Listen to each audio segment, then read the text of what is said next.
La finale Ligue des Champions contre l'Atlético Madrid, je l'ai regardé. J'ai regardé aussi la finale du Real Madrid contre Liverpool. Donc c'est sûr qu'à partir du moment où tu mets les pieds dans la Ligue des Champions, tu te donnes à fond pour remporter parce que l'objectif c'est de gagner.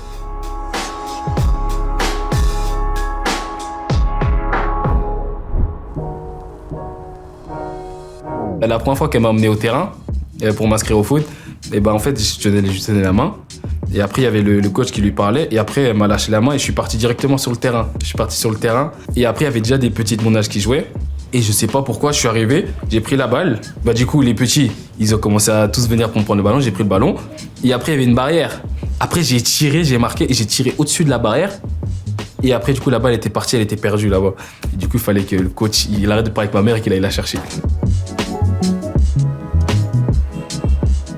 Moi, je suis quelqu'un de très observateur depuis petit. Et c'est sûr qu'il faut s'inspirer des meilleurs. Tous les grands joueurs, soit Zidane, Ronaldinho, énormément de grands joueurs, Pogba aussi.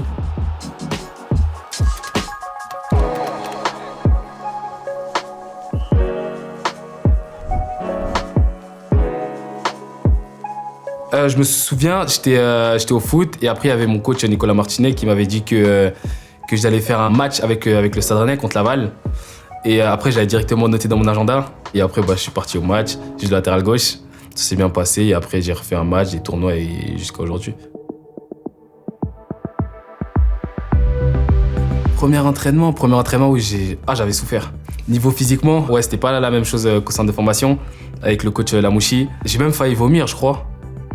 On avait fait des trucs de fou. Et franchement, après, je me suis adapté. J'ai continué à évoluer avec eux et jusqu'à qu'aujourd'hui, quand je m'entraînais avec le Stade Rennais, ça passait normal.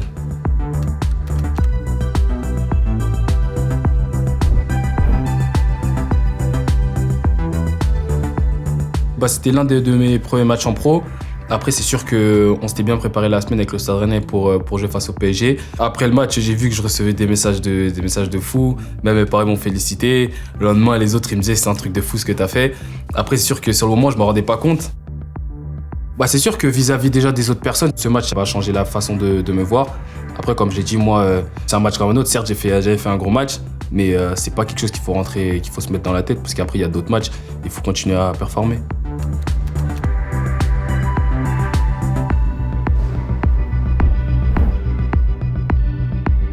La première fois qu'on a su que le Real Madrid était sur nous, sur moi du coup, c'était mon agent qui était venu chez moi. C'était vers la toute fin de mercato. Avec mes parents, on n'a pas forcément sauté de joie parce que on savait que dans le monde du foot, rien n'est sûr. Et tant qu'il n'y a pas quelque chose de concret, on a quand même calmé notre joie. Après, quand on a vu que c'était sûr, on a tous sauté de joie. Et c'est un club que tout le monde aimerait jouer. Après, c'est sûr que là, à partir du moment où tu signes, tu sais que tu passes dans une autre dimension.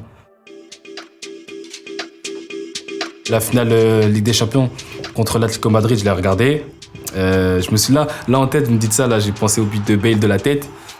J'ai regardé aussi la finale du Real Madrid contre Liverpool, la retournée de Bale sur une passe de Marcelo. Et c'est sûr qu'il y a énormément de moments qui restent gravés dans la Ligue des Champions.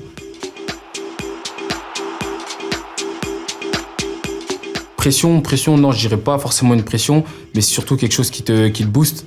Parce que tu sais où tu mets les pieds, tu rentres dans un club qui a gagné 13 Ligues des Champions, et tu sais que la Ligue des Champions, c'est un objectif du club. Donc c'est sûr qu'à partir du moment où tu mets les pieds dans la Ligue des Champions, tu dois te donner à fond. Tu dois te donner à fond pour remporter, parce que l'objectif, c'est de gagner. En mettre une 14e au Real Madrid.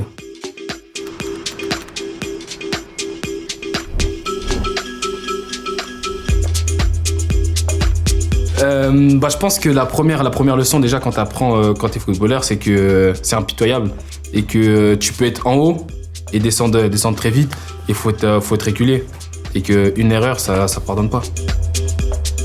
Moi je suis quelqu'un qui est très dur avec moi-même, même si j'ai fait un bon match et je fais des erreurs, les erreurs je vais les garder dans ma tête et après je vais en parler ou je vais les regarder moi-même après le match. Après j'ai une application qui me permet de voir tout ça. Mais après, moi, je préfère regarder le match moi-même et après en parler avec mon agent. Mais sinon, non, je regarde moi-même. Là, il y a Casemiro qui joue 6 et j'essaie de beaucoup prendre de lui tactiquement. Avant les matchs, quand je commence, Casemiro, il me dit de jouer simplement et d'être efficace. Après, il y a Lucas, il y a Tony, j'apprends du trio. Parce qu'en soi, je peux jouer à tous les postes au milieu de terrain. Il faut que je prenne de tout le monde pour être prêt quand le coach me mettra sur le terrain.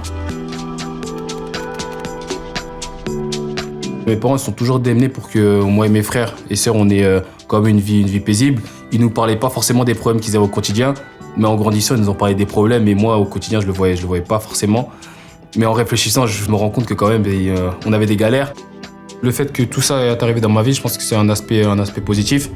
Du fait déjà que je sais qu'on a vécu des galères, je sais que je serai toujours respectueux envers mes parents, toujours, parce que c'est grâce à eux que je suis comme ça aujourd'hui. J'espère qu'ils se souviendront de moi en tant qu'une personne qui lâche pas, qui est toujours là, une bonne personne et déjà pour une personne qui a remporté énormément de trophées, un très bon footballeur, un footballeur qui joue avec l'amour du maillot et qui marquait beaucoup de buts, beaucoup de passes D.